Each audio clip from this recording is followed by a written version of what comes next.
We've done it again. I know. We're working on a fiesta. In an industrial estate with nobody in it. But it's Saturday, so there normally isn't really anyone apart from a car boot sale. It's officially low season. So the high season is finished. Hooray! It's All Saints' Day. In Britain, we know about Halloween, but then don't do the bit that follows it, which is All Saints' Day today.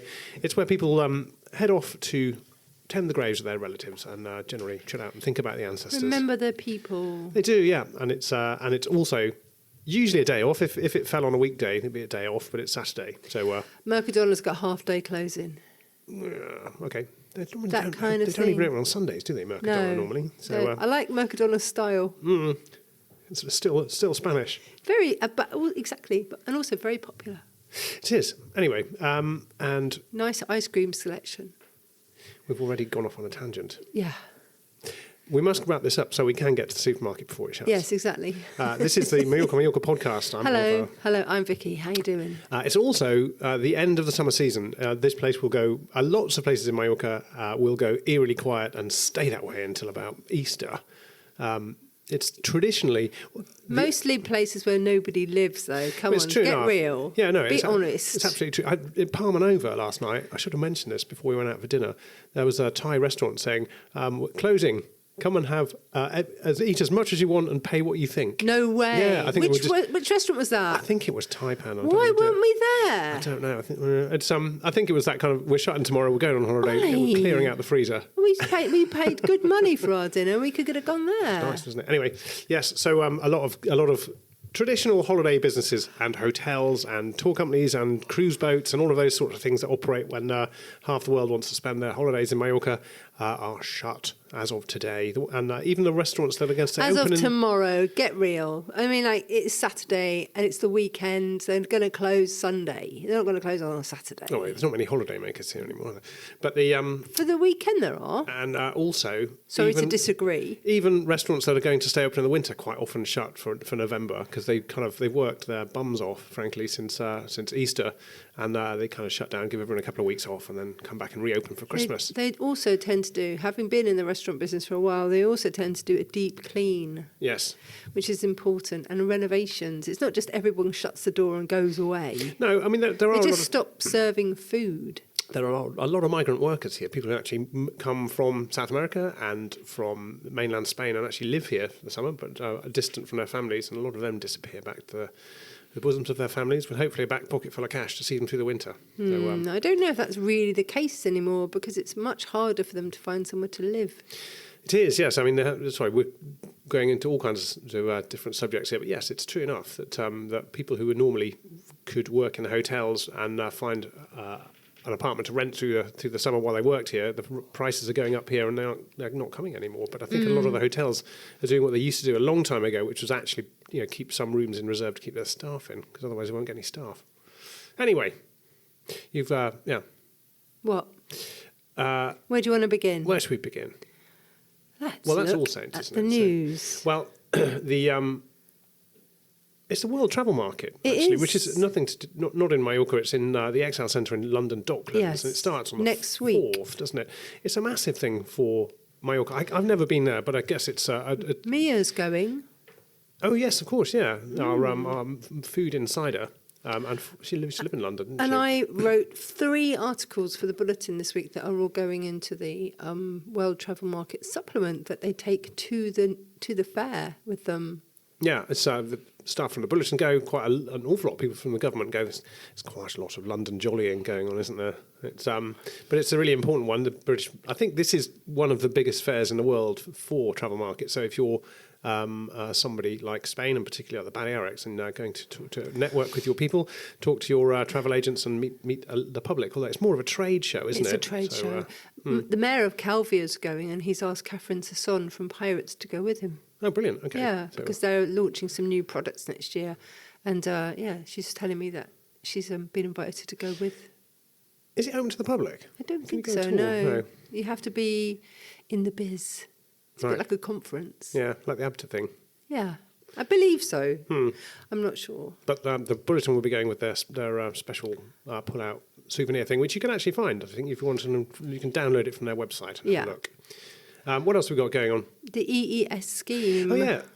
Let me just fire that up. There's just It's a couple of things you need to know. chills through people's veins, isn't it? Well, it's a couple of things you need to know about travel recently in the next couple of months. First is Ryanair, which pantomime baddies of airlines, aren't they? Everyone kind of loves to hate them, but I'm fine with them, as long as you follow their rules. But they're changing to be digital boarding passes only from Wednesday, the 12th of November.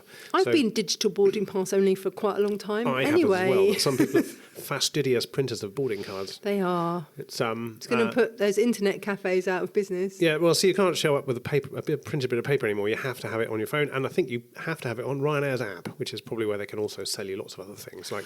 Is that what it is? Well, they're saying that you have to have it on the app, but maybe if you've got a boarding card on WhatsApp or something. Yeah, because I just download our boarding cards and WhatsApp you your boarding card, which works fine. I don't know whether that'll work with Ryanair, but make sure you've got the app anyway. How are they going to know? They're going to make you scroll backwards. I don't know. No. It's, make sure your battery's charged. That's the last thing you want if that goes. Blinking out. I remember I was doing quite a lot of flying about a year ago, and I was about to head off, and I didn't have any access to a printer, so I had all the boarding cards on the phone, and I dropped my phone, and the screen fell out.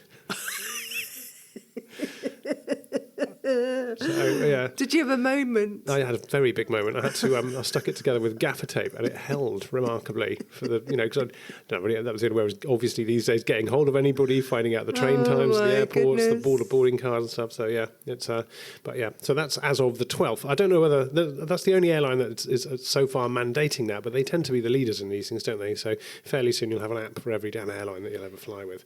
But meanwhile, the European entry and exit system is rolling out all over the European Union, and it starts in Palma on, I've got it written here somewhere, this week, isn't it? Starting the 4th.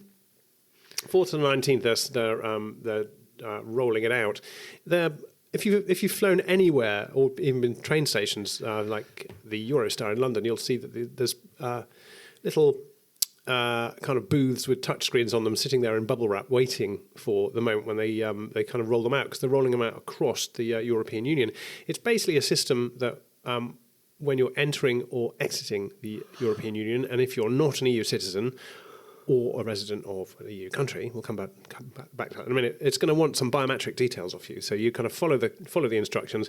It wants some fingerprints off you and for you to answer some questions. It will only want this from you the first time you go in, and then it will hold your details on file. So the next time you go in, you kind of swipe your passport and it goes, welcome back. And it can check how long you've been in the European Union, whether you're allowed to be here, all that sort of stuff. So it's initially creating queues because people are spending an extra couple of minutes kind of providing all the details at once. But when it's all up and running, am I boring you? Gosh, you're having a big yawn. It is dull. Be a bit more subtle about it, please. I have questions, but I'm so... I'm going to come back to them in a minute. So, it's very warm in here. It is, isn't it? In theory, when everybody is... provided all the details at once, then the queues that are quite big at the moment will actually go back to lower levels than they were before. It's basically removing the need for someone to manually check passports. Although if you're British, you will still need to have your passport stamped because that's what Britain wants. Oh. Excuse me. Your first of many questions. TIE card holders. Yes. Okay. So if you're if you're a non-EU resident of Spain like us, so we're British, but we have a TIE card, which sort of demonstrates our permanent residency here. In theory, excuse me, you won't need to provide these details or queue up for this system. Oh. So you will be able to, in theory, bypass it, but a little bit sometimes. I've read some things that depend a little bit about who the person in high-vis controlling the queue is. So if the person knows that way be through, we should have got Nick Brown for this, shouldn't we? Well, we can always ask him. Hopefully he's listening and will give us a long list of corrections, which we'll read out next time. But in theory, if you're a non-EU resident of the European Union, you won't need to do this. You'll show your national identity card, a TIE card in our case in Spain, but I'm sure France and Italy and Germany and all the rest of it have their own equivalents. But yes, it is creating queues at the moment. So they've been trying to do it for a couple of years. They always wanted to do it in autumn, because they didn't want to start dropping this onto airports at their peak seasons in the middle of the summer. So imagine if Palma Airport in August suddenly had to start collecting everybody's biometric details. So they missed their target date of last October, so now they're doing it now. So in theory, over the lower traffic levels through the winter, then more people will have provided their details, and it'll be less of an impact next summer, although probably will be an impact next summer. For sure. For sure, and there'll be loads of people complaining. For sure. Yeah. Hoo-ha. Well, blah, blah. I've seen, I mean, it's difficult to look at this not from a British point of view as a British person, but a lot of the, when Britain was part of the European Union, and if it had remained part of the European Union, it wouldn't have to be doing this. Because of Brexit, it does. And a lot of it seems to be spun by disingenuous newspapers and social media commentators as a sort of anti-British thing. It isn't at all. It's not really an anti-anybody thing. It's sort of saying that this is a new way of controlling who enters and who exits, and we'll collect information to help us along it to do that. says the system applies to all non-EU nationals who do not require a visa for a short stay in the Schengen area. Yes. So holidaymakers. Yes. Make it. There's going to be somebody who voted for Brexit complaining about that every 2 minutes in that queue. Yes. Yes. There will. But I mean, the idea is that it's, to repeat myself a bit, the initial thing is it's going to slow you down a bit, but then the long term is it's going to actually speed everything up. From a different point of view, that, again, non-EU people and you're limited to the amount of time you can spend in the European Union. If you're British, and I think more or less everybody else as well, it's a 90-day period within 90 days within a rolling 180-day period. At the moment, that requires somebody checking and doing a bit of mental arithmetic.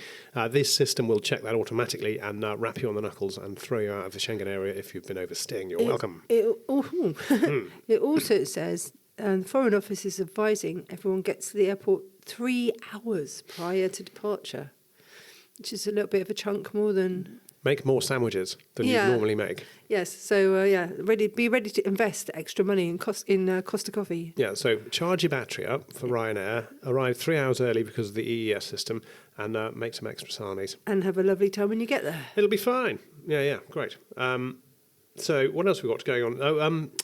A bit of international news, actually. Spain has apologised to Mexico. For what? For, conquering them and being unpleasant. Oh, really? Yeah. Is that all they're getting? They were sorry? Yeah, Spain, I'm just reading this from a Guardian article. Spain has expressed regret over injustice suffered by Mexico's indigenous people during conquest. This was something that, again, speaking as a Brit, from a country that had a worldwide empire, yes. Spain had something similar in different parts of the world, obviously. But yeah, there is a period of reflecting and apologising, and not exactly compensating. I just drinking tea then. You made me snort my tea up my nose when you said reflecting.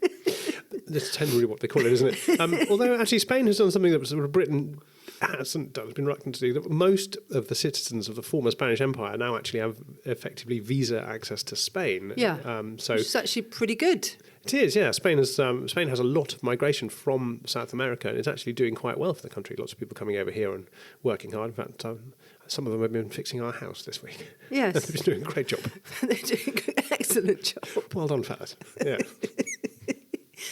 It does. I remember we had a conversation recently.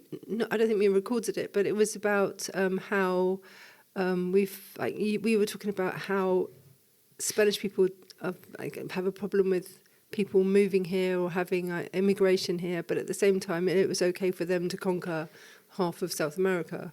And I had forgotten that Spain has actually had that kind of like history of going to other countries and taking them over as well, just like Britain did. So yeah. It was like, pot and kettle, really, isn't it? Very much. And actually and look, it reflects a little bit. Part of the reason that Britain is having a lot of people migrating to it is because it has had huge global influence. It went round and it has a commonwealth with a lot of these countries still in it, and Spain something similar. I mean, you don't want to get into whose was the best or whose was the worst empire, but the Spanish Empire tended to be, I'm sure someone will correct me, a little bit more exploitative than the British one. There was not much building of infrastructure that went on. It was mostly going there and looting and filling churches with gold. But now that Spain has embraced the kind of legacy of its empire by inviting a lot of people here who want to come here, and they are coming here, and it's doing very well. Meanwhile, on Spain and international diplomatic fronts, the Spanish king and the queen are heading off to China to do a bit of business. Oh, yeah? First time they've been there. They're going from November the 10th to the 11th, where they'll be meeting President Xi Jinping. 2 whole days. Well, it's probably enough, isn't it? He's a busy lad. He's been meeting Donald Trump this week. China's a big country, though. It's now the second biggest in the world. Actually, it used to be the biggest population in the world. It's now India. I wasn't saying about people. I meant like geography. It's a big chunk of geography. Yeah. Yeah. And it's also, they've had over the last, well, certainly in the time that we've been here, there have been quite a lot of trade deals that Spain has struck with China. We have lots of Chinese kind of, they get called Chino stores here. They're kind of giant stores with everything in them, aren't they? If you can't think of where to buy something, go into the Chino. It'll be there somewhere. Exactly. It's like a ferreteria with bells on. Yeah, and that's a good point, actually, because it has actually had a bit of a devastating effect on ferreterias, the local ironmonger thing, since then, because every town had a few of those, and they were, closed for lunch for 2 hours and then went open on the Saturdays. And then the Chinese shops came along and started selling similar things for less money and being everything open all the time. From light bulbs to dog food dishes. To underwear, to, to widget that you don't know what it's Halloween called. outfits, to plumbing, to everything. Absolutely everywhere. I mean, our little town of Andrach has got probably 3 of them, isn't it? 2 big ones. Yeah. One of them, the smaller one, closed. Yeah, so there's 2 now. There were 3. And they're next door to each other virtually, which is a bit weird. I know, yeah. It's there we go. So they're going to shake Xi Jinping's hand and do a bit more diplomacy and tie up some more trade deals. Xi Jinping has been shaking Donald Trump's hand this week and mostly winning. Oh, really? Oh, really? Oh, you should have seen it. Honestly. Tell me. They were shaking hands and Trump was doing the whole grinny thing, and Xi Jinping wasn't cracking a smile. It was like, I wonder what the relationship there is really like. Here's sort of how it's summarised: is that Donald Trump put a load of gigantic tariffs in, like 100+% tariffs, and then has gone there on China. Yeah, and has gone there and brought them down again a bit, and gone, look, it's a victory.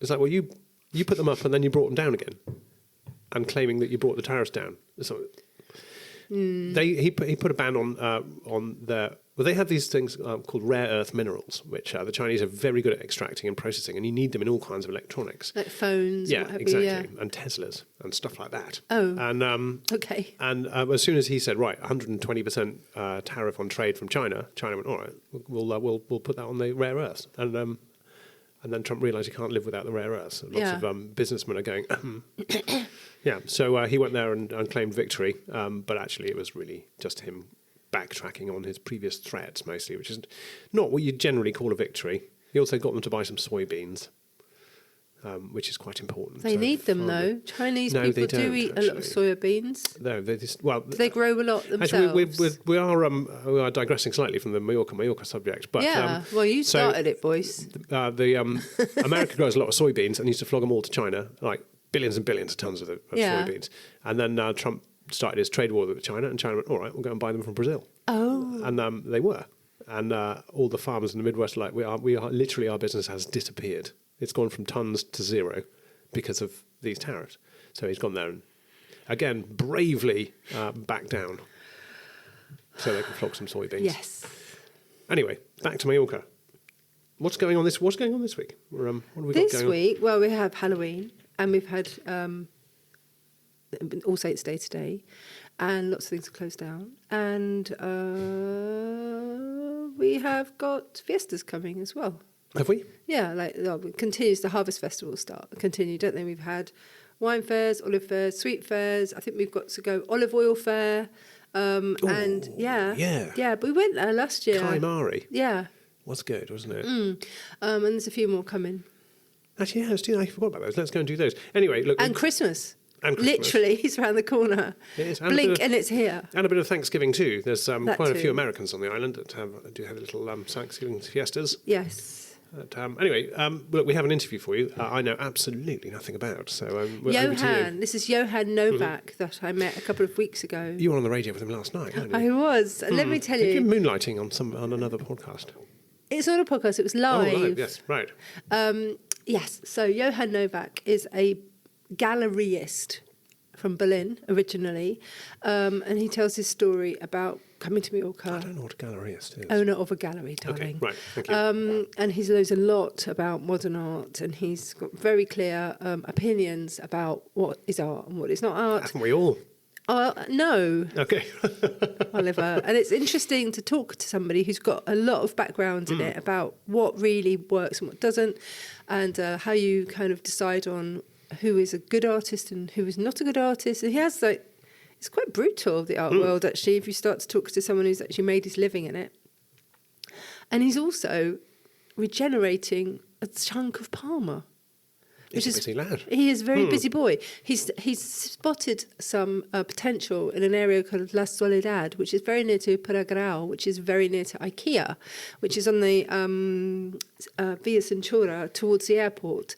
And he found some properties there that were not being bought. So garages, like talleres, so places where people would get their cars repaired, not park. Right. You know, it's like a mechanic's garage. And there were quite a few of them in a row that he's bit by bit bought.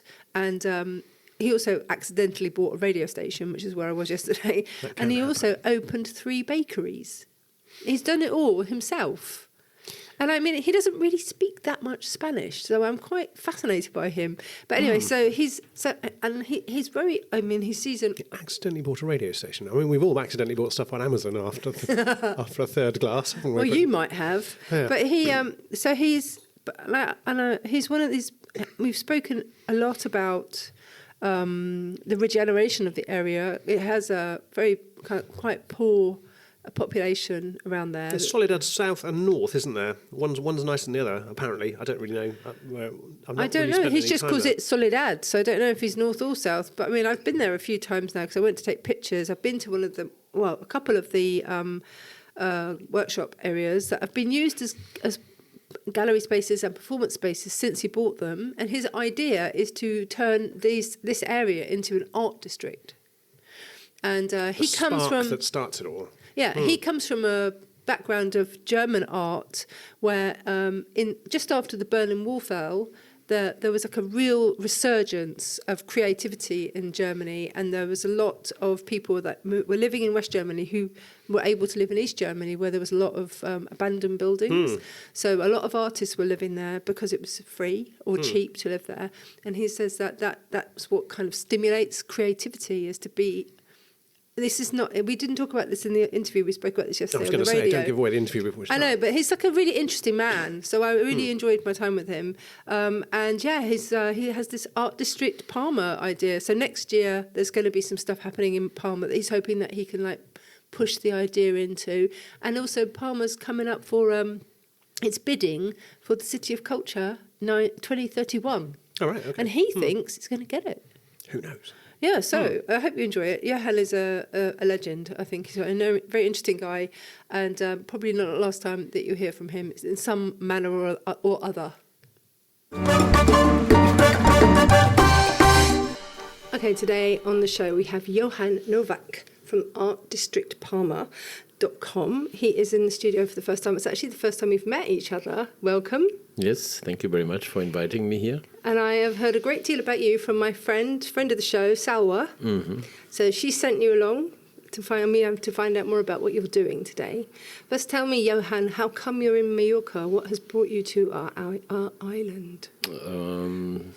I was running a gallery in Berlin, a commercial gallery, for more than 20 years, and showing internationally everywhere, from Madrid, Arco for 14 years, Barcelona, Loop, but also London, New York, Sao Paulo, whatever. So we did all the fairs, Basel, Hong Kong. So and for the last years before Corona, I met an artist from Fornalutsch, that's near Soyer, and they invited me to their house. She's married to a Swedish guy who built the parking everywhere in Europe for the airport, also here in Palma. So a rich Swedish guy then. It's a bit. He has no lack of money now, and so it's a beautiful finca. And I came here often, and And then during Corona, I was here a lot, so because it's a big finca, so I had my room and I could come and go when I wanted. And so I really fell in love with the island anyway. And I'm working with an American artist, Gary Hill. He's one of the icons. He's one of the biggest stars in the art world. So he was in the ranking 10 years ago. He was in the ranking number 4. It's like Gerhard Richter or Baselitz or Picasso or something. Mm-hmm. And so he was the one in '92, together with Bruce Nauman. He was they introduced video to art in '92 in the Documenta. He got the Golden Lion in Venice Biennale, and so you can't get more in every museum. I think MoMA has not any so much works than from him, and so he's a very good friend, and we worked together for 10 years, and he's married to a Polish woman, and they have a 8-year-old son, and they were thinking, because she didn't want to stay in Seattle and he didn't want to go to Poland, and then I advised them to come here to live in Mallorca. And a compromise was reached. The compromise was reached, and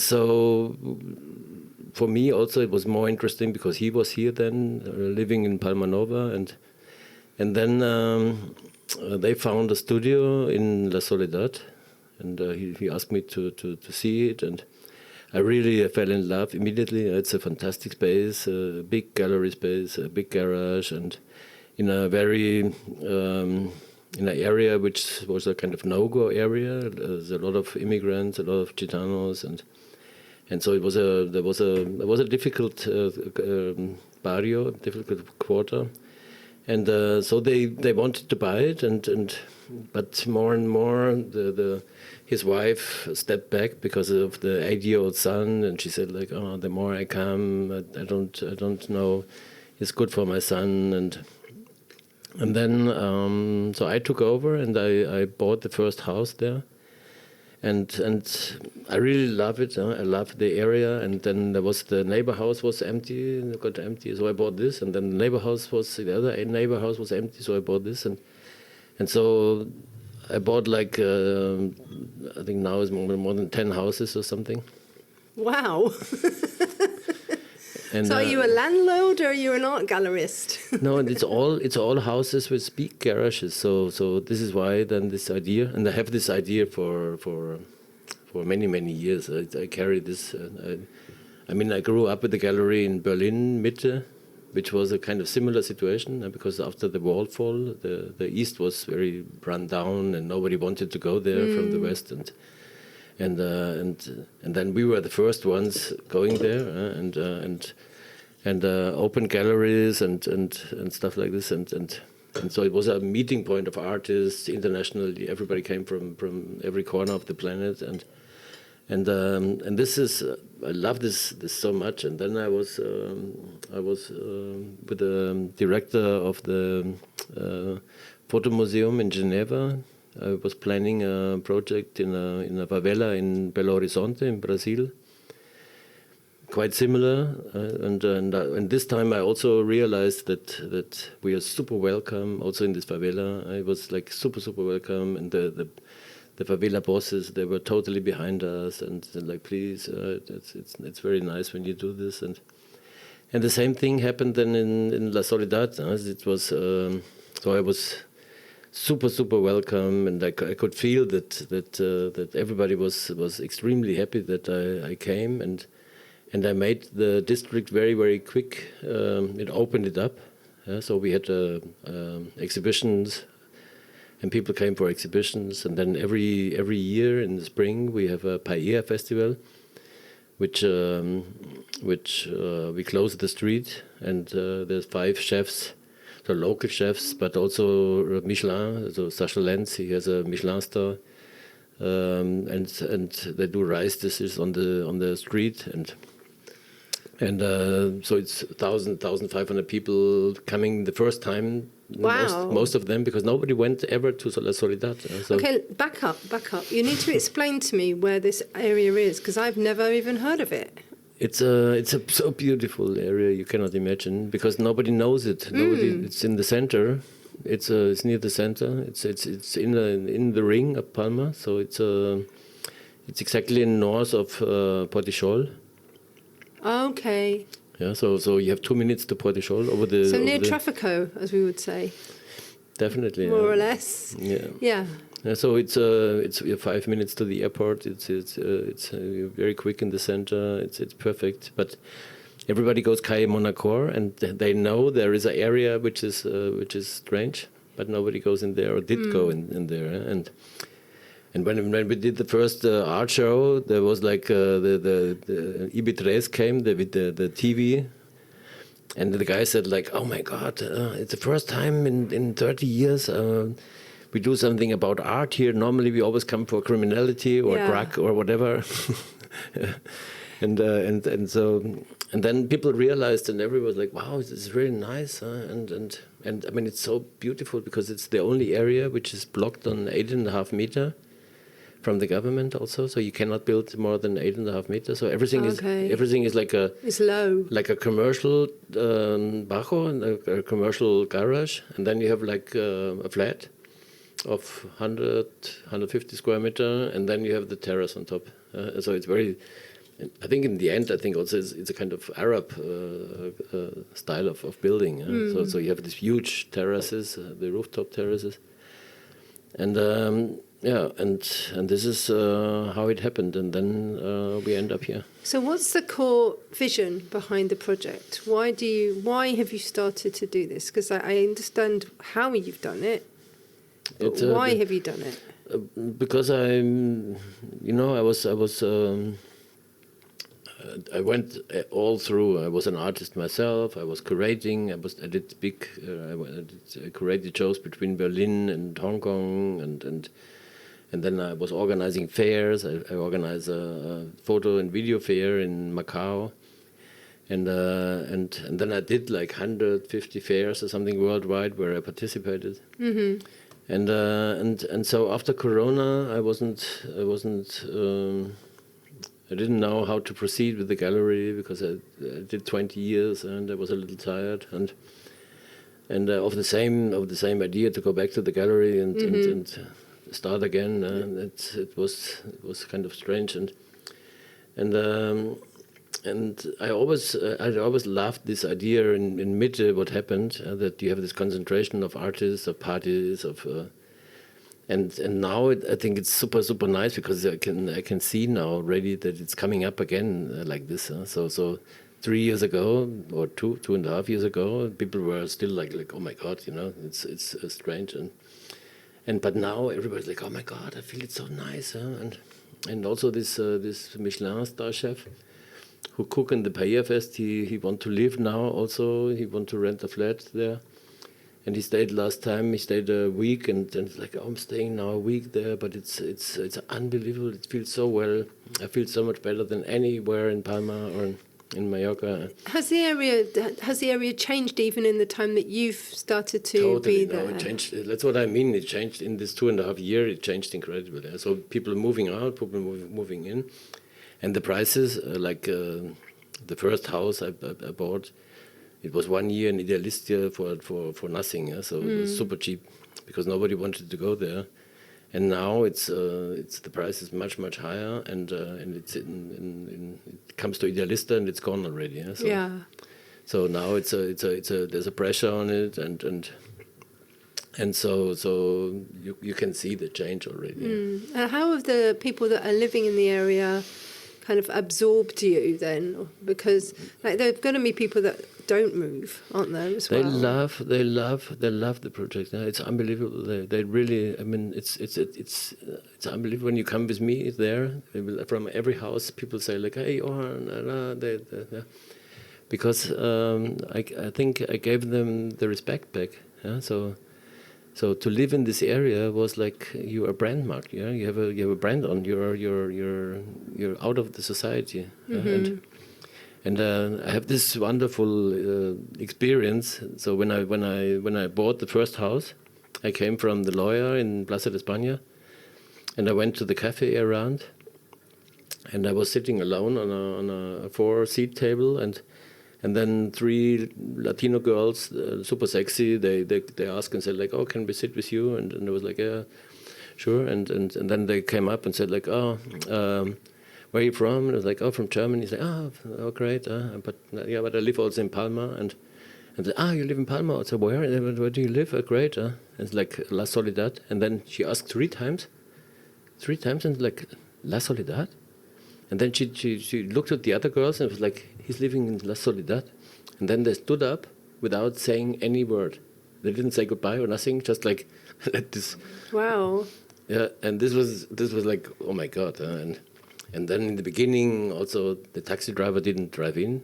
Yeah, they stopped in Calle Barranquilla or in Calle Manacor. They didn't want to go into the. They didn't want to. They were not allowed. They were not allowed from the companies to go in. Yeah, so they stopped. So we had to go with the luggage. You have to walk. This also changed. Yeah, already now the taxi driver is like, "Oh, this is a new hip area," and sometimes, you know, when I have like, you know, we do dinners and stuff like this, and I have guests coming with super expensive clothes or something, yeah? And then the taxi driver then sometimes is like, "Oh, are you sure?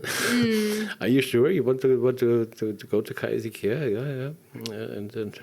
And the women like, I was sure. I was sure. Now I'm not anymore. Now you're making me nervous. Yeah, definitely. Yeah. Do you speak? And sometimes, you know, we have. And then last time somebody came with a Aston Martin Cabrio, and it's like the whole street is like, and then the people, but super friends, super nice. And I never had. How good is your Spanish? It's improving. I mean, I'm learning, but it's still far away from where I want to go. But I can now. Now we open also to also to get a kind of meeting point, to get a kind of first commercial place which is a little more up. So we have we set up 3 bakeries, and also with these bakeries, it's a very good communication place, because people come and like in La Soledad in the bakery, everything is turned around around this bakery. So people meet in the morning and talk and so this is also the big acceptance. So in the beginning they were afraid that it would be expensive and it's a German bakery but we left everything like this. The price is low, but renovated it very beautiful. So now people in La Soledad have the best. I mean, it's really nice looking. Yeah, it's a very, very modern bakery, and the things are very, very good done and still cheap. So German bread, but Spanish prices. Yeah, we don't have really German bread. We have sometimes she's making German bread, but normally we have our Mallorquin goods. So it's Mallorquin products. So we have like empanadas and bocadillos and Pan moreno. Pan moreno and coca de trampo. Muy bien. Good. That's like you're integrating. Yeah. So this was very important for me. Yeah. So I want to and also I want to keep that the people, because it's so. I mean, this has changed also in my mind. So I don't really look for somebody moving in. So I don't push it that somebody's moving in. But I really want that this atmosphere stays, because it's very, very luxury. I mean, for me, it's the biggest luxury in the whole island, because there's no tourists still. No, there's no one.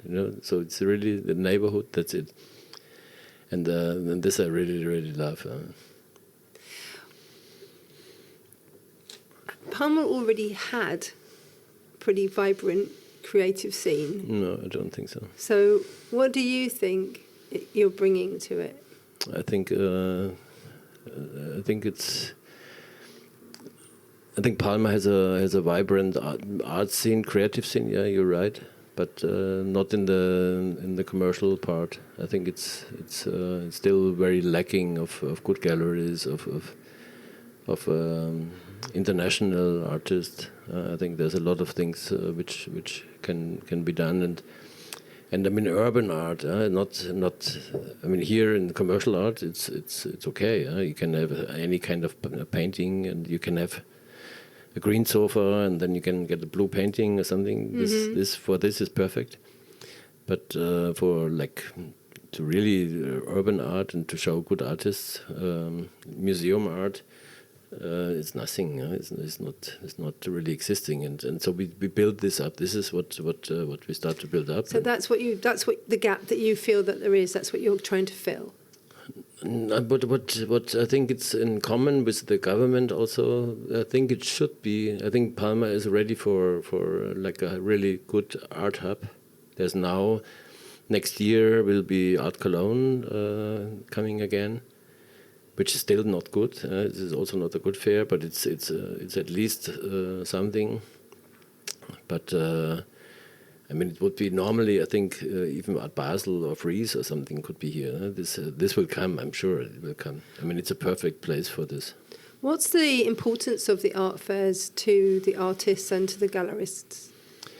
It's very important. It's I mean, it's the money coming. It's the artists live from selling mostly, and but it's like in music. You can make music in the Philharmonie, or you can make music on a wedding.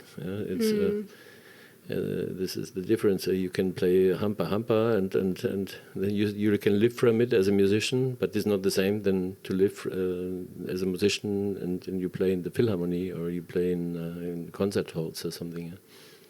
But one's not necessarily less important than the other. No, it's not. It doesn't. I don't want to talk about importance. Everything is important for the person who is involved. So if I look for a painting for my finger, then I don't need a video installation. No, wouldn't look so good there. Yeah. But for the international art world, which is a big group still, it's a lot of people involved, and for this, I think. This would be nice if Palma is much more integrated in this, and this is not yet. So Espalois is coming there. They show sometimes good artists, and I think there's a lot of movement now with the Reza building, with this building in front of the sea. So hopefully there's a lot of things moving, and I think now with Art Cologne already there will be a big push because it will be on the focus of the people. And what I also heard is that David Barro from Espalois, he's organizing a biennale. Okay. So this would be more in this direction, like not commercial, but not super commercial, but to have a non-commercial show. You were talking before about rankings, and I'd like to know, how does an artist get a ranking? It's a platform called Artifacts from London, and they collect data since 15 years, and they build up an algorithm which is fantastic, and so it's an automated system. So all the art institutions which are kind of respected, they are included, and so the whole world is set up as an algorithm, as points.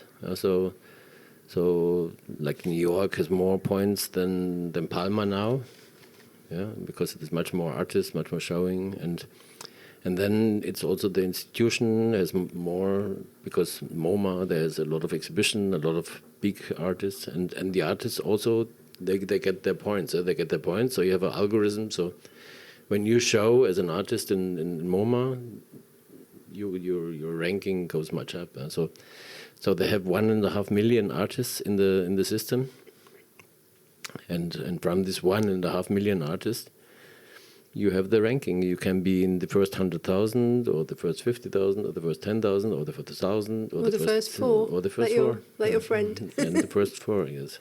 Who's number one? Picasso. Oh well, it's going to be hard to beat him. So, what kind of art are you collating, curating in No, the it's not Art true. District? Andy Warhol is the first. Andy Oh, Warhol, okay. Picasso is second. Oh. Picasso is second. Both also equally difficult to beat. It's hard to beat dead people. Yeah, no. Yeah. But it's still, it's still so they are still showing the most in the world. Even they're not alive, but they still show. So there's still the most presentations in the world is Andy Warhol, and the more quality presentation. So Yeah. he still collects the most points. I mean, it's amazing. Yeah. So tell me about the kind of art that are you curating the Art District? Is that how are you deciding what's going to be shown?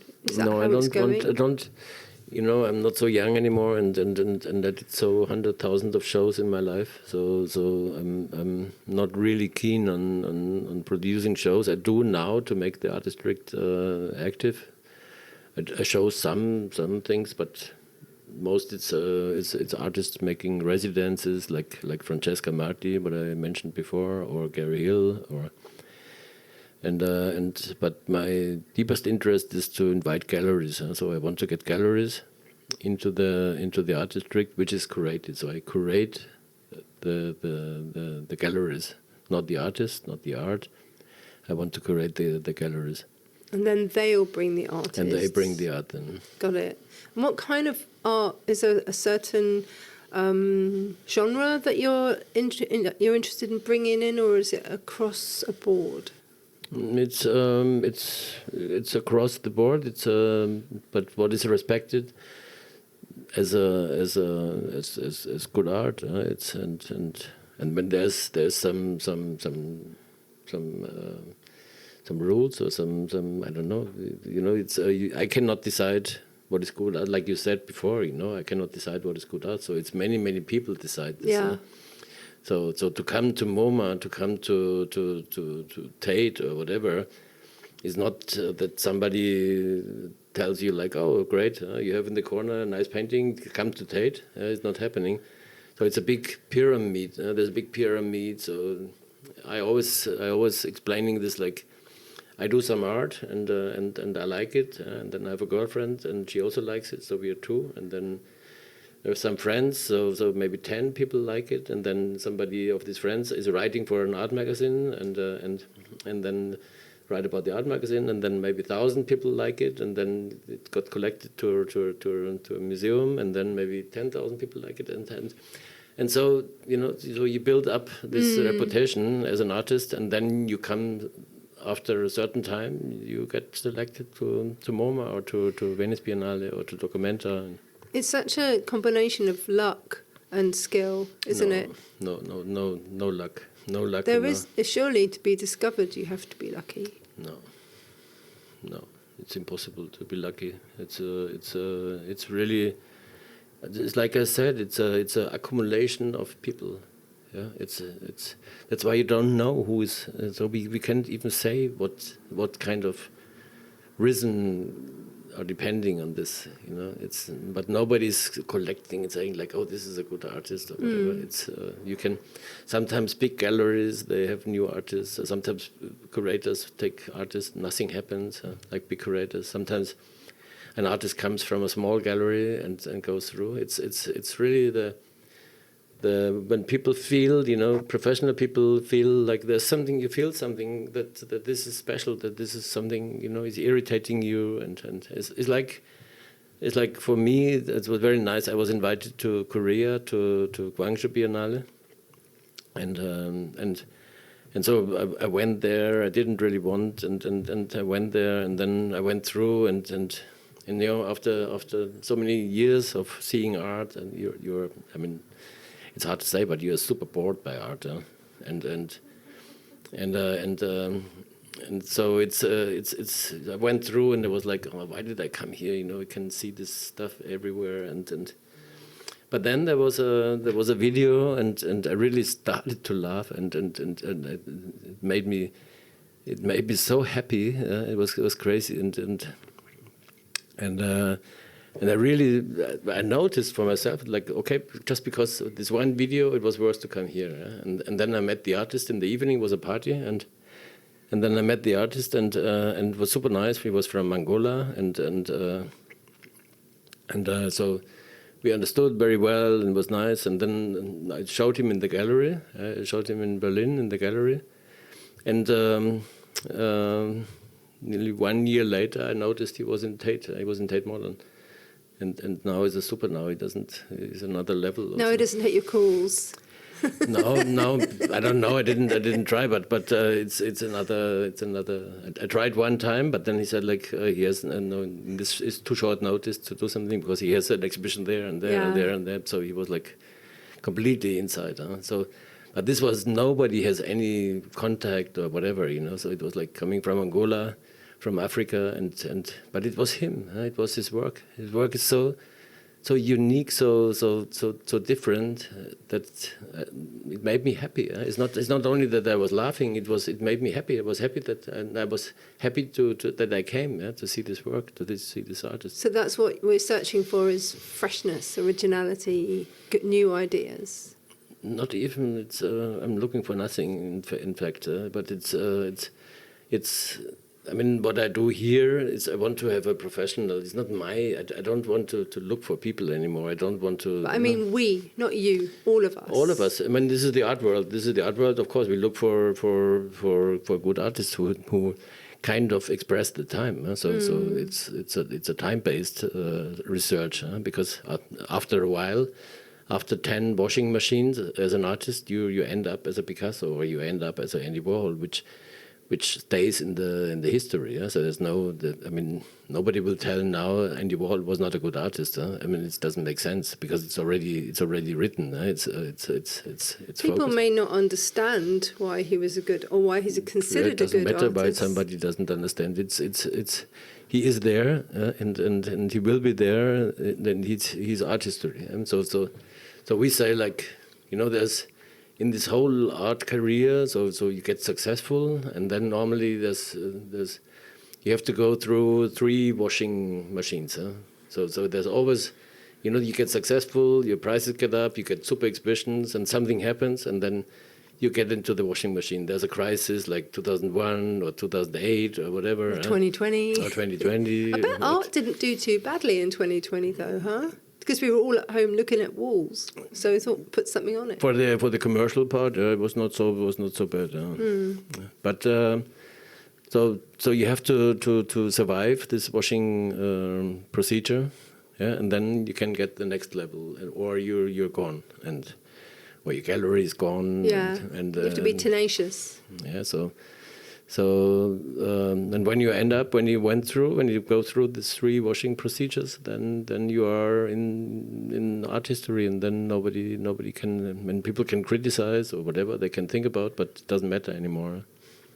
Now you've got this dream of having international art here.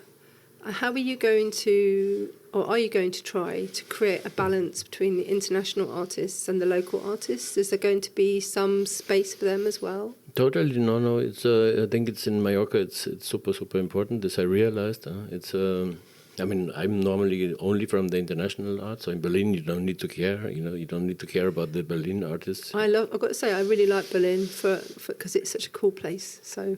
And in Berlin, nobody cares. So nobody will tell you have to show also a Berlin artist because there is no Berlin artist. Everything is international anyway. So, but this is urban.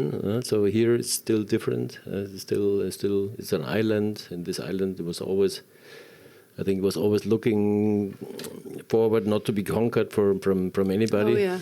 And so I think I think this Mallorcan art is very, very important. But I think it's interesting also with the new time, new artists come up, and I mean, it takes more time, but I found already now we have a group of people, amazing, super good artists. One of them, he lived in Berlin for 10 years, Mallorquin. Oh, good. Yeah. I was hoping you were going to say he was Mallorquin. No, he's Mallorquin, and so this whole group, and then also another artist from this group, she's also Mallorquin. She lived in Athens for many years, and they are super connected with the top galleries, with the top curators. and they do fantastic things. So another guy also, he also lived in London or something, and his father was a very famous artist here in Mallorca, painter, and he has a big finca near Fornalutx, and he died, and so the son does now shows there and film, but super cool. It's really like in the metropole. Yeah? It's like in London or in Berlin. It's so the opening parties, and then you see like there's a lot of people here in Mallorquin. They know already what the urban situation of art is, and that is not only painting of a landscape or something. Projects like this can take some time. So, what's been the biggest challenges for you so far? As have you from the day that you signed for the first property to now? How has it been?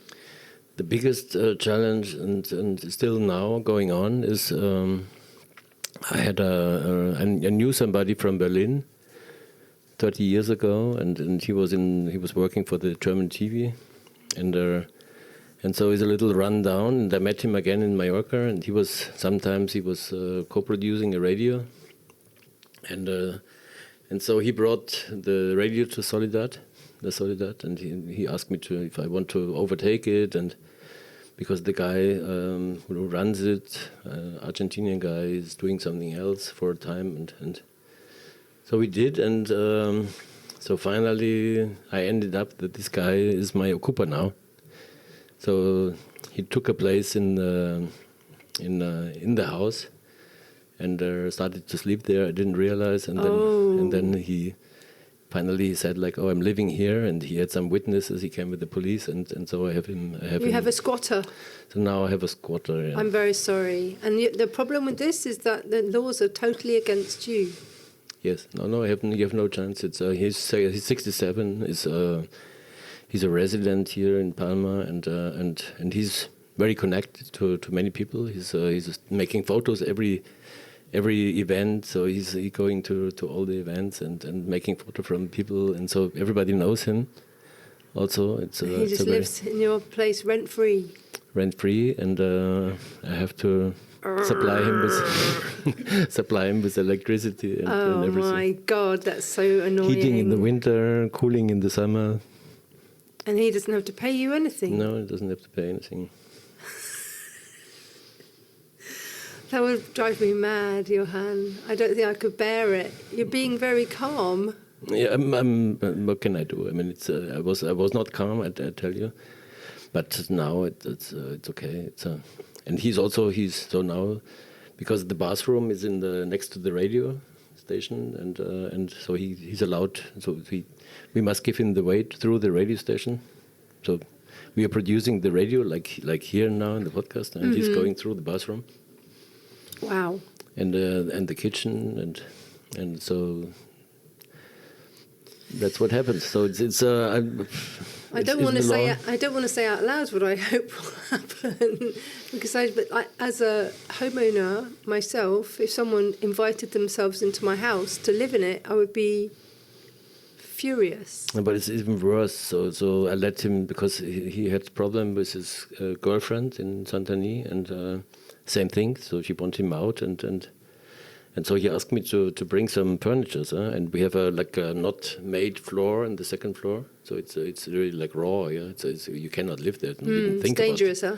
It's not even think about living there, and so he asked me to put some stuff there, and this is what happened, So he put some stuff there, and then I didn't follow up so much, because he did mostly the radio, but then there was a time I said like, oh, we have slowly we have to move the radio somewhere else, because we start to renovate, and then he came with the police and fixed it that he's staying there. Amazing. And then his girlfriend was witnesses and said like, no, he's living there, and because she wanted rid of him, because he's a loser. I'm so sorry. Yeah, no, it happened. Tell me about the radio station, because that sounds a bit more interesting than this man who... I can't stay on that subject any longer. What's the radio station called? The radio station is called Sputnik, La Soledad Radio. So it was the Sputnik radio. So it's like a community radio. No, it's a private radio, frequency, and he was normally playing like music from the 70s, 80s, and so we changed now completely. So we bring Berlin electro sound and like super hip sounds from the club, from Berghain, from Watergate, from super recognized DJs from hopefully from all over later, and now mostly from Berlin. And also there's a guy who was doing all his life radio in Mallorca, Manolo Fernandez, and so he's doing in the evening from 4 to 6. He's doing talks, interviews, and so we talk with the neighbors and we bring the association of the neighbors. We bring artists. Lovely. Whatever he likes. So he has free hands, and he's inviting himself. He's inviting people, homeless people, from the living in caravans and stuff like this. So interesting. And then, do you have any in English? Yes, it's so we talk whatever. We talk. But when he's able to, he speaks fluently English. He grew up in London also. He's Mallorcan, but he grew up. I have to get Manolo in. I have to get Manolo to come talk to our listeners. That'd be cool. No, it's super cool. He's a very, very, very cool guy, and so he grew up. His parents, Spanish parents, they did. I think his father was a chef, and did for, I don't know, in a castle. So he grew up in an English castle, and so his English is very good. But also he's American, so he can do whatever the guest is. So when guests only speak English, they speak in English, and if some guests speak only German, but really seldom, it's not so many times happened, then I do alone, and so he's just doing the techniques, and I talk to the people in German. It's whatever, so we don't really care about the language.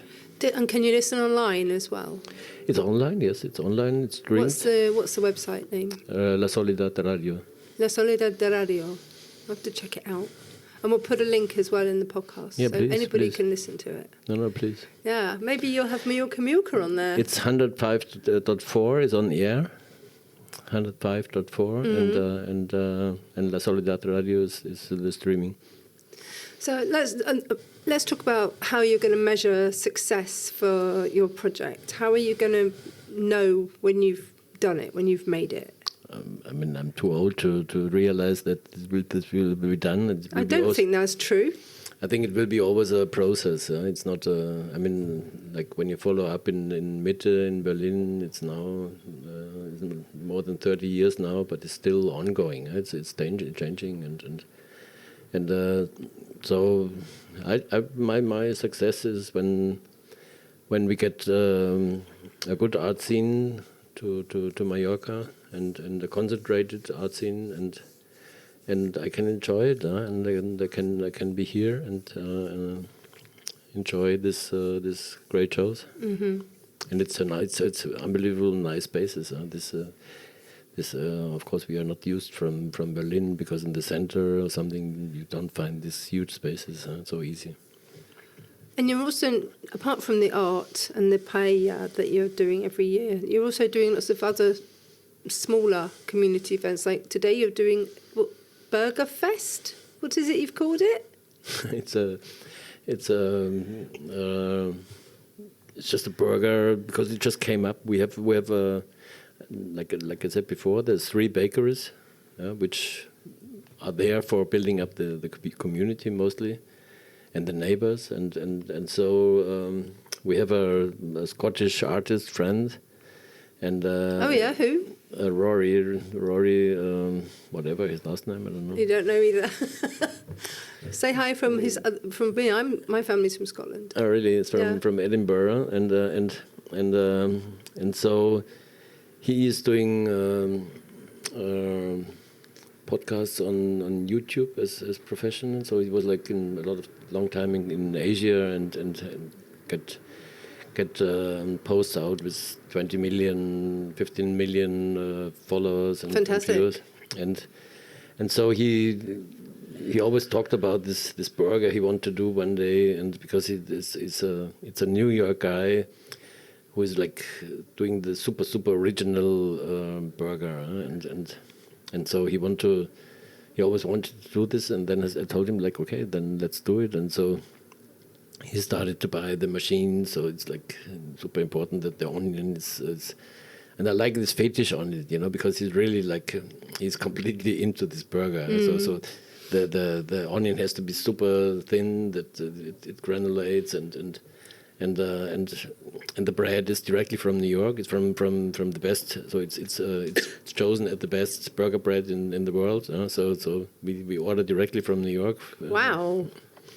Burger nerd. Yeah, no, it's a burger nerd, and I'm not really keen on burger all my life, but this burger is exceptional. It's unbelievable. I mean, it's everybody eats this. It's like, When wow. is it being served? Just today? No, just today. Today evening from 7 to 10 or something. Oh, I'm going to miss out.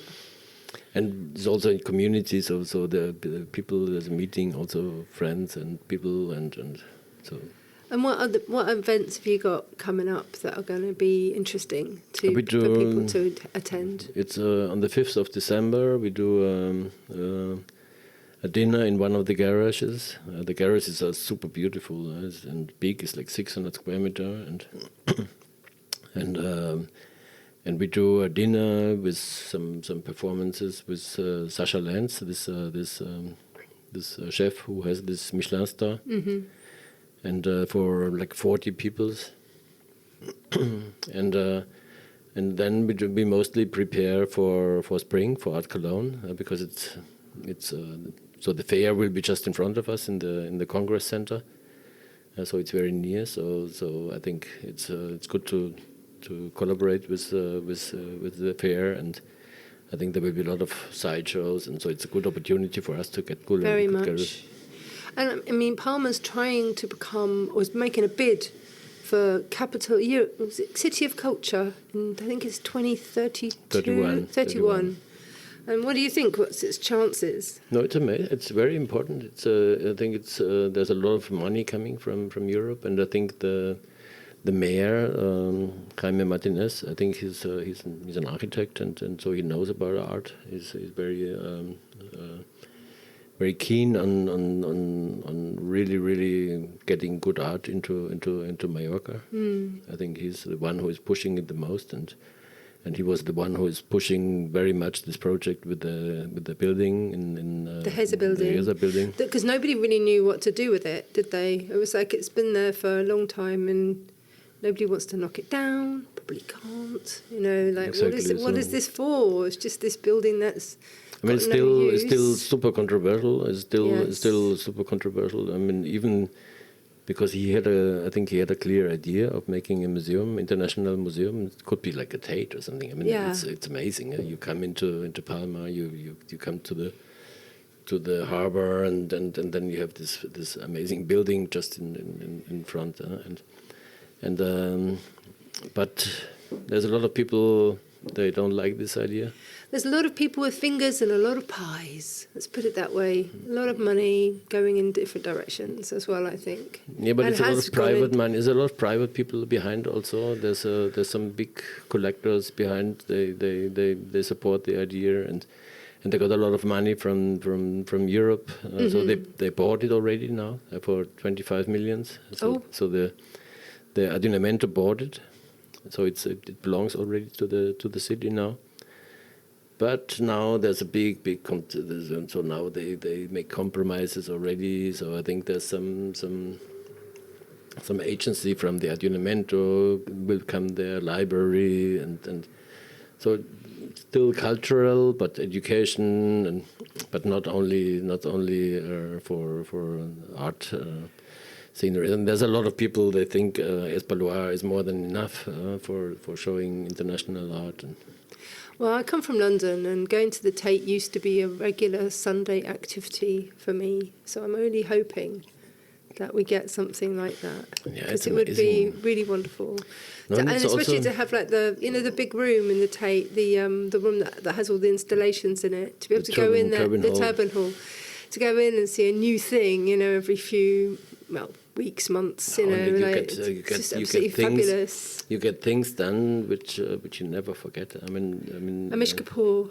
Anish Kapoor, then the Indian guy with his performance, and he's living next to me in the Clouds one.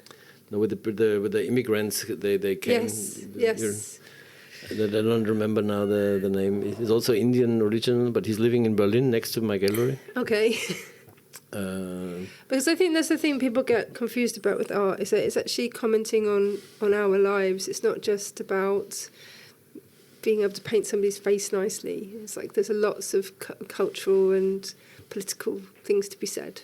There's lots of ways to. I mean, this is to talk about art, and then for me, it's only a certain cream of the whole body of art. So, and I mean, the commercial art is commercial art. You produce something for somebody. But it doesn't go to a museum. It doesn't go to a public. There's no public interest. It just goes from a shop to somebody's wall. To somebody's wall. Yeah. And this is one thing, but creative art has a lot of different aspects. So it can be political, like you said. You can move a lot of things in dictatorships. Nothing is more hated than artists from dictators, because you have an intelligent way of to communicate. And they can't take you. So because as an artist, like this Indian guy in Tate, as an artist you can say, when I move this cup, it means I'm against this dictator or something. So you just go like this, and everybody sit on the table and make, when it's made like this, and everybody knows who is in the art world and knows, okay, so this is happening. Yeah, so it's that's why the dictators always they try to get rid of artists, because they have a language which they don't understand, which they cannot control. Not smart enough. And a normal court cannot do anything, because the artist can say, like, listen, I just moved my cup. What what's that about? What did I wrong? Yeah.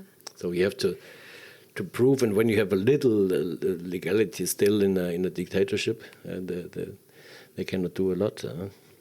It's not that you said something or you made a pamphlet or whatever. I'm excited now. Make it happen. Yeah, make it happen. And also in always in all aspects of social life, there's a lot of aspects and of ideas of whatever. Well, what a great project, and I wish you very well. And I want to be on your radio show. Yeah, no, we invite you, of course. Brilliant. We used to be on, Ollie and I, he's not here today, but Ollie and I used to be on the English language radio here called Luna a long time ago. And we did live radio every day, Monday to Saturday. It was hilarious. And it's great. It's great. And I mean, many people, they ask and say, like, why do you do radio on the air? Just stream, and it's nobody's listening to radio. But it's something in my head, changes. It's like the feeling that it's direct, the feeling that it's in the moment, and somebody in the car, and if the radio is working still, so exactly, which mine doesn't. Never mind. But I remember before Facebook really took over on the island. This is back in the day, it's 2007 till 2010, I'd say. Everybody got their news from the radio, because we could talk about what was happening that day. In live and in the moment, and it was very immediate. Like, people would be texting us and talking to us and calling in, and you talk to people and they'd recognise your voice. It was so mad, but it was great. It's a lovely way to connect with the community. This changed, it's like you said. So people get information from social medias, and so this is changing. But still, some people they listen to the radio. And for me, it's important just to have the feeling that somebody is directly listening. it makes me keeping on, even it's not so cheap. Huh? Yeah. Is it costing you some money? Yeah, for the license. Yeah, you it's pay expensive, you the pay for license. So, Johann, I'm just going to go back over the website address. It is artdistrictpalma.com. Did If you anybody prove it? wants, Because I'm not. you sent it 100%. to me. Artdistrictpalma.com. When I send it to you, No, I have it here. Look. Wait You a sent second, it to but me. I'm not sure if I did it right. Okay, I'm I'll click I'm on not the so link. good in these things. Artdistrictpalma.com. Yeah. That's right, huh? Yeah, it's happening. So I'll come along and visit you, Please. take some pictures Please, of please, you please. soon. Unfortunately, not today, not Burger Day, which I'm sad about.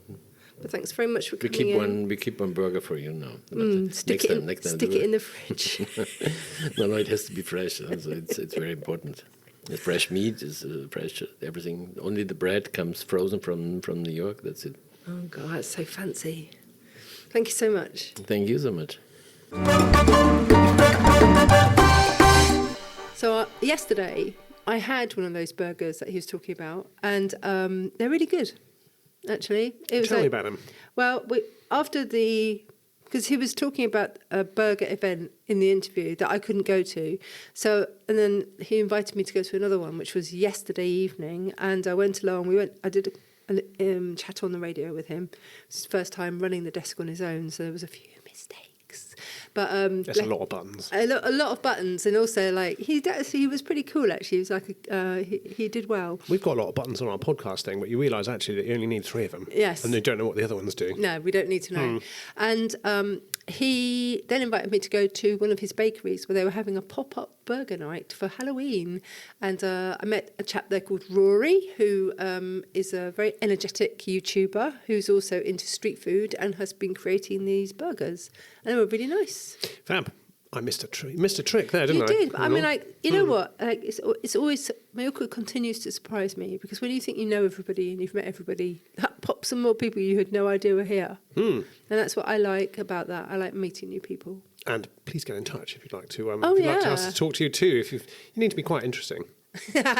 Don't none of your dull stuff, frankly. I don't know. If you've accidentally bought a radio station or 3 bakeries, that kind of thing. I can eke out a story out of most people. Yeah, I you think. can. So, I mean, actually, it's a genuine. If you have a story you'd like to tell, then we would like to hear from you. So please do all the liking and subscribing stuff that you're supposed to do, and look below where you found this podcast. You'll find ways of following us on social media, signing up for our newsletter, and getting in touch. Yeah, and next time we do this podcast, next time I'm going to be able to tell you about our website.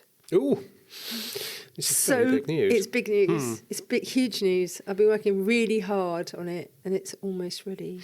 So on that note, happy All Saints Day, Bon fin de semana, Bon fin de semana. happy weekend, cap Yeah. de semana, and we'll see you next time. Ta-ra. Hey, thanks for listening. Listen, we need your help. But if you don't mind, would you please subscribe wherever you got this podcast? You can find it in most places, Spotify, iTunes, all the rest of them. Just click subscribe, and if you get a chance to leave us a review and you'd like to leave us a good one, we won't stand in your way.